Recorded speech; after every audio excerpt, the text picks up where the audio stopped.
Hey guys, welcome back to the channel. Apologies for not uploading any van content lately. It's been ages, I know. I've just been so busy. I've got a 2-year-old as well, and I've had loads of other changes work-wise over the last year. If you don't follow me already, please do so on Instagram and on Facebook, because you'll get more regular updates on there all the time. The weather's been against me as well massively. It's about 10 o'clock at night at the moment. So here's where the van is now. As you can see, everything's in, pretty much ready to connect up. So yeah, I'll take you back now 7 months ago, so you can see everything as it was and how we got to where we are. Thanks a lot for watching. Hey guys, so the panel prototype is now done. Check this out. It's got a nice little chamfer on there as well, so it pops out the mould nicely, and we've kept these nice sharp edges on the vent as well. Now it's going to go off to have a mould made, and then we can start doing bits in fiberglass and in carbon fibre. I've got a scoop on the front panel here that comes along, and so far the air used to get to here and there was a big gap.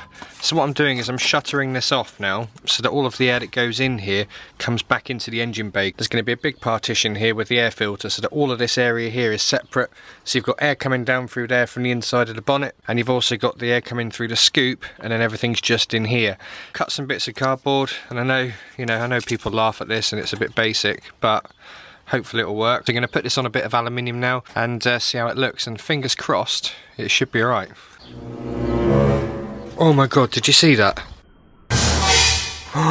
What the f— Okay, so I cut my template out. I have no idea if this is going to fit yet. I'm just going to bend it and see how it goes in. Very low tech, but if it works, it works, so don't laugh. Oh, I don't— is it going to fit? Should just tuck under the— oh, needs to come in a bit more there and be bent out a bit more there, but that's not too bad. For cardboard aided design, that's not too bad at all really, is it? Here we go, let's see if it fits. I've nipped a bit out the bottom there just to clear that part of the chassis rail, but that is pretty much bang on. There we go, so that's going to be nicely fixed down. I'm going to bolt the swirl pot down for obvious reasons. There you go, all on now, absolutely rock solid. So I'm just going to drill a couple of 3mm holes and just rivet this down here so it's solid. We don't want any rattles. A couple more over the back as well. Happy with that, looks good. I really do love the A8 monoblocks. My brakes get very, very hot, and that's because they're not getting enough air. These are going to be coming off, and I'm going to be getting a set of Dynamics wheels on here. I'm going to go up to 18-inch so I can have a bit more air going around the disc. In the meantime, I've picked myself up a cheap set of wheels. They'll keep me on the road. Gutted to see these ones go because they do look great. So in the meantime, I'm going to get this jacked up, get the wheels off. Fine guys, I've got those Audi wheels on my van. Now Josh has got them on the blocks. Mate, enjoy them. Take good care of them. Enjoy it. So bud.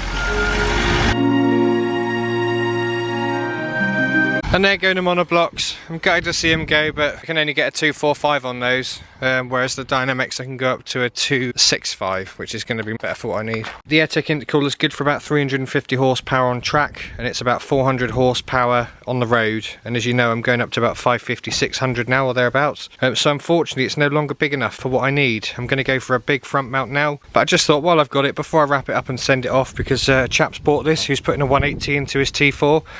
I just thought I'd show you just how cool it is. A neat setup. If you do decide that you want to put an Airtech cooler on your T4, just give those guys a call, because they're so good. They really are one of the best companies to deal with, and they put it all together, sent me videos of the process as well.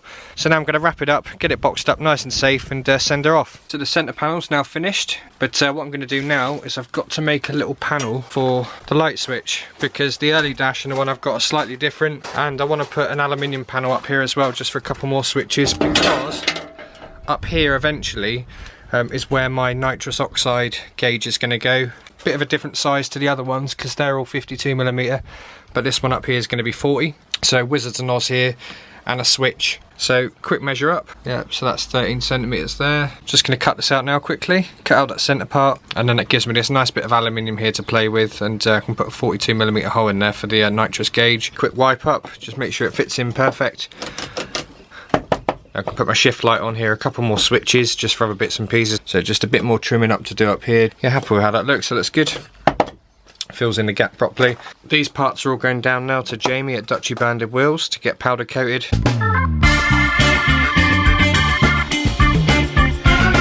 Satin black. 1 day later, and he's done it. Jamie at Duchy Banded Wheels is the genius when it comes to powder coating. Look at that. This just keeps the factory look. This is going to be my daily van. It just looks delicious. There we go, I've got the OBP bracket sat in its position. Battery terminal for the positive's going to go here. I'm up against the clock now because the missus has told me I've got to go out shortly. Right, so we know now that that's in the right spot. Right, and just above here, I'm going to put a little plate to mount on the... where has it gone? So I marked it out on an old scrap bit of aluminium. It's only 1mm, but that's all it needs to be really. It's just to hold that bracket and keep it off. Well, not that one. It's just to hold the fuses. So I'm just going to cut that out now. Not pretty, but it'll do the job. Right then, the relays are all mounted. I'm going to just get this plate on here in a sec. We've got the trigger wire for the staged pump, so that one's going to come on at 1 bar. And now I've just got to get these two on. These are going to be the primary ones. I'm going to have these on a switch on a dash just because it'll look great. All I've got to do now is just get these two to go together. Put 2 wires in and then daisy chain it nice and squished. Ta-da! The solder just fills in the gaps basically. Ploughing on with the main power feeds for the pumps. Going to pin 30 on the back. The power feed is going to come on from the top here and come down onto the fronts here as well. I managed to burn myself a beauty with the iron earlier. What an idiot. Right, it's 10:30 at night now, so I'm going to pack up. All of the main power feeds and out to the relays, so all I've got to do now is get some power to the top. Right guys, one small touch. You'll know I've had the DRLs ever since I bought the van. It was already fitted with them, and I wanted to change over to standard headlights with clear indicators. By the time I've got a carbon fibre panel here and a carbon fibre bonnet, it's going to be a bit too much. It's just going to be a complete wall of black at the front. So I'm going to break it up with a set of standard headlights. So I'm going to take these off now and switch the clear ones over, which I think will look a lot better. So I don't know, tell me what you think in the comments. What do you think? DRLs or standard? I think that looks much better. Just as more classic as well, you know, these vans are getting older now. Doesn't lead to new and max power. I'll leave that to all the guys with the T5s. Hey guys, it's Friday. I was umming and ahhing about what to do for a while. I've gone for a big front mount. I had my AirTech one and it was down at under the front bumper, but obviously there's just not enough room. I'm going to have my intercooler and also the radiator at the top. And then I'm going to use the bottom area that I had my AirTech intercooler in. I'm going to have a 16-row Mocal cooler for the engine and also another one for the gearbox as well. It's basically all about cooling now. You know, 1.8T is going to produce a lot of heat when it's trying to make that much power. Gone for one that's 300 by 600 by 75. The radiator is going to go just behind. See, things are going to get pretty hot, so I've decided that I'm going to wrap the exhaust manifold. This is a sidewinder manifold, so this actually sits in the engine bay like that and puts the turbo over this side. So it's an Owens GT3076 HTA, and if you've got 3076 you want to go for a T3 blanket, so that'll just help keep things cooler over the back end. Easiest way to start off, put a little fold in it, put it over the top and then bring it back round and that'll help lock it in place. Let's get started. Let's keep me going. Lovely rattler, a bag of Haribo. I mean, what more do you need in life? Hopefully I can get this done in a couple of hours and then head down to the beach with my mates, so see how we get on. I've run out of cider and I've only done 2. Hey guys, got some beautiful weather down here at the moment, down at Autostyl. We've got a bay window here with a 4.9 M5 engine in it. Air suspension in the back, nice race tank in the back, look at that. So we made up all the collar and all the gauge mounts and all the sheet metal work, and cage was all CAD drawn and then CNC bent by custom cages, and then we welded it all together. The air suspension controller on the cage with the wiring going through the tubing, stuff like that. That's really cool. So there's all lots and lots of little details. My van's going to be coming down here in the next day or two, and we're going to start working on the mounts and getting everything in place. Talk us through the bonnet, bud. What are we doing? So it's an entry into the Paint and Body World Championships at the Automechanica show in Birmingham. So we put a bit of a thing online on Instagram and Facebook where we just asked people to comment on the videos and progress pictures we were putting up. And if they did, we would stencil their username onto the bonnet. Yep. So that's basically the next stage that I've got to do now. And it's got to be done for Monday. Monday 9 AM. Monday 9 AM. Friday at 6:30 or something. So it's going to be a busy weekend. Hey guys, so the van's finally in at the garage. Everything's laid out, ready to be put in. The engine's here. Obviously I've got my nice powder coated cam cover at home to go on, and I've also got a cement manifold which I'll go over with you in a bit more detail in a sec. Great chap here called Adam. Switching over my power steering rack because again it's another thing that I don't want on the crank, taking power away. So I'm now going over to a manual rack. Right guys, here are the 2 racks next to each other. Here's the power steering one. The power steering rack takes off of the crank, so I've removed that.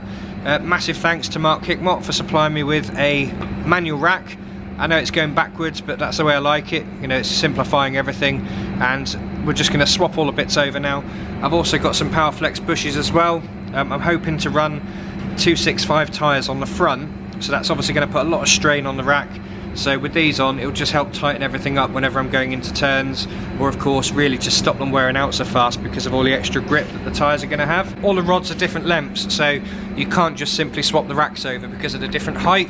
This one here is probably another 2-3 inches taller than the manual rack. Let's get this one on now. No longer have a parasitic pump sat on the crank. Here you go guys, all systems go. Just getting the bulkhead sorted out. The guy who owned the van before me had the bulkhead done and it all needed to be cut in because there was gaps and holes everywhere, so we're just making sure the bulkhead's nice and strong. Fuel system's going to be going in soon. I've just got to make sure I tidy everything up, get all of this back so it's nice and flat. Right, as you can see now I've got a proper bulkhead. Doesn't rattle anymore, it actually makes a proper solid noise when you hit it, which is really cool. Got rid of the heater matrix circuit. That would usually come off the back of the engine and it would go through here and there'd be a flow and a return that goes back in. The old cooler bottle used to sit up here on it was a crap mount, it wobbled around, it wasn't very solid. So what I'm doing now is I'm going to use this. This is an OBP 1.5 litre header tank, and this is going to go on there much better, and it's going to be a lot easier for routing the pipe work. I've actually pulled off. You'll see here we've got two pipes. These are actually the same pipes but from different engines. The one I'm using is this one because it basically deletes this, and this is what used to go off to the old coolant bottle. So this one now will actually just sit in, it'll go into the housing there. So this one here is going to get rid of that, and it just means that this pipe then can go straight up to the coolant bottle up the top there. Right, the next job I've got to do is the inlet manifold. This is arguably one of the best inlet manifolds on the market. It's a Sem Motorsports one, so I bought this direct from Canada because they had a deal on, so thank you very much to the guys over there for getting this sorted. Now there's my cam cover. This one came from Cloud9 Customs from Billy, lovely guy. He sorted me out a nice deal on it and sent it down to me. What I want to do now is I want to make this red because I really like white and red. I think it looks really good. My engine mounts are red as well, so I've got some wrinkle paint here. VHT Wrinkle Plus. I have used this stuff before and it was a complete nightmare because I didn't properly cure it, and I've just been inspired by my friend Nick at Decimal Tenths, who actually cured his in his oven. It's the last time I had, you know, I tried to do a cam cover and it just didn't work. It didn't look very good. Here's my makeshift booth, cable ties. There you go, it's got to go in for 1 hour at 93 degrees, so I've set it to about 95 there. Here is the old inlet manifold, and here, wow, here is the Sem Motorsport large port intake manifold. It's been powder coated by Jamie at Duchy Banded Wheels, and it looks absolutely stunning. Significant increase in plenum volume, so you can see it's quite small, so when you start getting over 500 horsepower, these things become a bit of a bottleneck. But here we've got loads of space, much bigger plenum, and it also just looks fantastic. You've also got the machine seats here for the injectors, so I'm going to put my injector rail on in a moment. I've got the Aeromotive fuel rail, so I'm going to bolt it all up now just to see what it looks like. The Aeromotive fuel rail's got ORB8 fittings on the side and a single return in the middle, ORB8 down to an AN6. Right, there we go, those two bits are fastened in the upright position, and then the rail just slides on like so. Just basically sitting there. I put the bolts through and put the injectors in place so that they're lined up. I've also got a delivery from Torx. These are all my fittings. I've got AN6 lines from the swell pot. I've got 2 of those going out to the main pumps. I've got my fuel filters here, AN8, and I've also got a mixture of AN8 and AN6 fittings here. You know, if you're into cars and you're a bit geeky like me, this sort of stuff's really exciting. I know it shouldn't be, but this is the sort of stuff I look forward to, you know, messing around and trying to get everything looking semi-good. But also just for the safety, because when I was running before, one of my fuel lines, the fuel feed in fact, which is even worse, was actually going to the rail on this side on the standard inlet manifold, and it had actually cracked, and there was a tiny bit of fuel actually spraying out through the hole. Had that have actually got onto the manifold when I was, you know, hooning along, which to be honest is most of the time, then that could have been really, really bad. And I've also now got a fire extinguisher in the van as well. There we go, there's the 2 fuel pumps, Walbro 255s.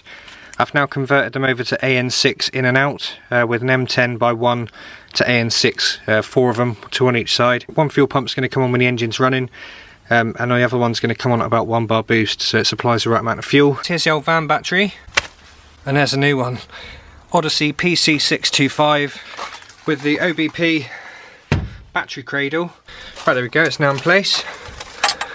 So the immediate problem I can see there, that pipe is going to be exactly where the downpipe's going to be. Because of my setup and having the turbo over here, you know, a lot of people are going to have their turbo up here probably on a top mount, sat over the top of the engine, and they'll have the downpipe, you know, go down there, around the back of the engine. I'm going to get that blanked off there.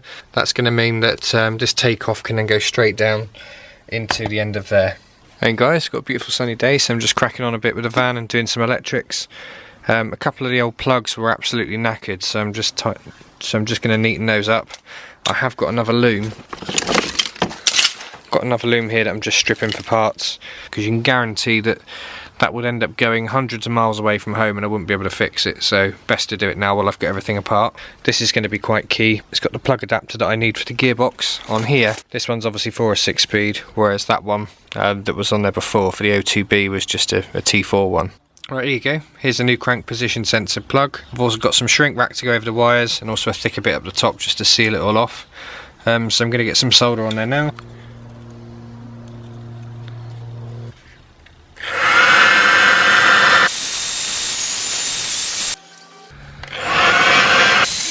Hey guys, so I've been held up for a couple of days because I've been waiting for the weekend so I could nip down to the scrapyard and get a couple of bits. A lot of people just put the, you know, they put the spade connectors on, but I actually wanted to get the proper plugs to make sure that it's all nice and solid. So I'm going to solder those on. Also, got the correct plug for the reverse switch on the gearbox. So here's the correct plug to go on. It's going to have a little bit taken off the bottom of the plug here so that it can sit on. There you go, trim the bottom off a plug. It's going to go on. Yeah. And there we go. Perfect. Happy days. Just got to connect these up now and we're done. Sweet. There you go, all connected up. Plug's nicely trimmed now at the bottom, so it fits straight on. Right then, so here's the original clutch line. For anyone who wants to know, this is an M12x1 pitch thread. Quick call to Hell Performance, and they've knocked this one together for me. I don't have to worry about this one now. There we go. And now for the moment of truth. Click. Very reassuring. There you go, I think that's right. Okay, I'm also neatening up the brake servo feed here. I've got myself a right angle reducer, 14mm on that side, so it fits up with the seal, and it's 10mm here with some 10mm ID silicone hose. It used to stick out and obviously come out here, and then it's all messy, so I've got rid of that now. I'm just putting the one-way valve in, which obviously stops the boost from going into the servo, so it's running under vacuum, and then plugging it into the bottom of the SEM. Right, so I've got myself some Creations hose.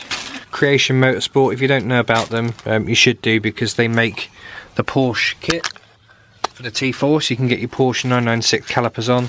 I've just ordered a load of hose from them, really good quality, nice thick stuff. Really rate these guys. NAS there is good as gold. Just gonna got myself a load of wire, because having relocated the battery I need to extend the wires, so I've gone and bought myself some wire. I've also got an earth strap as well for the block. Just gone and got these from BBL Batteries just down the road. Gonna use this as an earth point here, so I'm just taking all the paint off to make sure I get a nice flat area for it to crimp down onto. Right, and that's one cable. I'll go on there. And then this will go for the bulkhead. Things used to connect up over here where the swell pot is, but it's all now going through the bulkhead. Got to go down to M6 now. Bolt on the starter is an 8mm, so these 25/8. When you look at these connectors, they've got little numbers on. 25 means the cross section in millimeters of the cable, and 8 is just the size of the hole. We have to go down to a 25/6, because that's the size of the terminal on the battery up there. Now I've actually got a really handy curb outside my house for stuff like this. There we go. Look at that. Right, let's get this one on. So the 8mm side goes on the starter here. I've got gloves now, but the problem is I get in so much trouble from the missus when I go back into the house and I get oil everywhere. She goes mental. Trying to keep this area as free as possible because it's all going to get very hot here. Right, just cracking on with the coolant system now. This is going to be the new feed for the header tank. I've got my holes marked out. I'm just going to punch it now so that I don't end up taking the drill bit for a walk all over the bulkhead. See the header tank mounted. Nice and solid. Right guys, cracking on with the fuel system today. Right, and guys, I'm going to leave the video there. As you can see, I've got over 3 hours of footage left to edit. I'm going to put the next video up in a couple of days. If you are new to the channel, please subscribe and share on any cool car pages if you enjoy the content. You can see the new harness bar getting welded in, and also the radiator and other bits and pieces. There's loads to come out, so you'll see that all soon. Thanks for watching, guys. Happy New Year. I'll catch up with you soon.